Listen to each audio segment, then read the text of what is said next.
Mesdames et messieurs, bonsoir et bienvenue dans ce bref tour de l'information. Ouvrons ce flash par une excellente nouvelle. L'Ivoirienne Marie-Josée Talou, spécialiste des épreuves du sprint, a pulvérisé le record d'Afrique au meeting de diamant. C'était ce mercredi à Monaco, une performance qui fait la fierté de la Côte d'Ivoire. Les temps forts de ce sacre avec Jean-Sylvain Essou.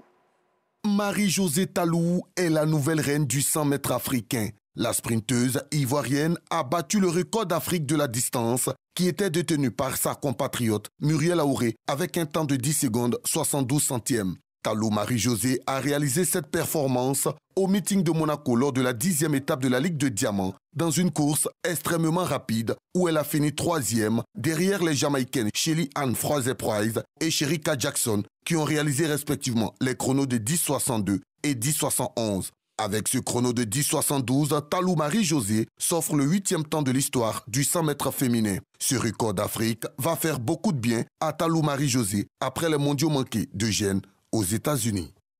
Félicitations à Marie-Josée Talou et toute la grande famille de l'athlétisme de Côte d'Ivoire.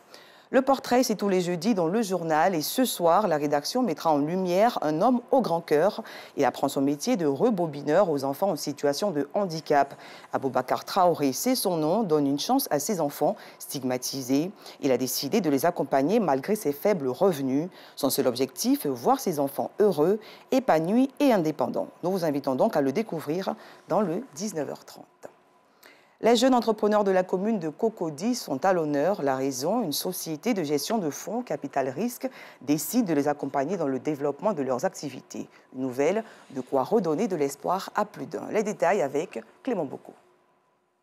C'est une opportunité destinée aux jeunes porteurs de projets innovants de la commune de Cocody. Une société de gestion de fonds de Capital Risque s'engage à accompagner les initiatives des start-up dans le métier de la digitalisation. Le mindset ici, c'est de finir ses études pour travailler, pour être salarié. Et ça ne peut pas permettre perpétuellement de résorber le chômage. Parce qu'à un moment donné, si on ne crée pas de nouvelles entreprises qui offrent de nouvelles opportunités, on ne peut pas continuer d'embaucher le flot de diplômés qui arrivent sur le marché. Donc nous, à travers notre fonds, on veut jouer notre partition en permettant aux jeunes étudiants, aux jeunes diplômés de Cocody, ne plus être salariés nécessairement, mais se mettre en groupe pour proposer des projets qui peuvent être financés, qui peuvent être accompagnés, qui peuvent être développés.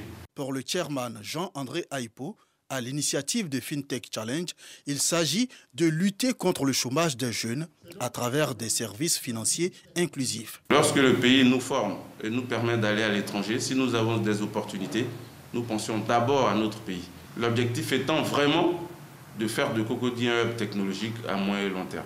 Le projet FinTech Challenge vise également à promouvoir les métiers des finances et de la digitalisation. Le choix de la commune de Cocody et la ville de Yamoussoukro est le fait que ces cités regorgent des infrastructures de qualité. Pour les porteurs de projets innovants, le dépôt des dossiers se fait en ligne. À l'international, l'ancien président burkinabé Roch Kaboré a été autorisé à quitter son pays pour raisons médicales. Cette information émane du gouvernement burkinabé ce jeudi. Roch Kaboré devrait quitter Ouagadougou ce jeudi à destination de Dubaï via Abidjan. La Somalie s'enfonce dans une grave crise alimentaire causée par une sécheresse d'une ampleur inédite depuis 40 ans. Cette situation menace des milliers de personnes.